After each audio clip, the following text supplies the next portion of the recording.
Veš, tu na Ptuju nikoli ni bil dolg čas kot v kakšni vasi Bogu za hrbtom.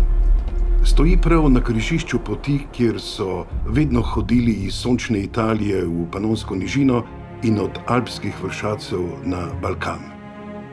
Bogato mesto se je moralo paziti napadov ogrov. Da bi videli, od kod se plazi sovražnik, so Ptujčani postavili mestni stolp.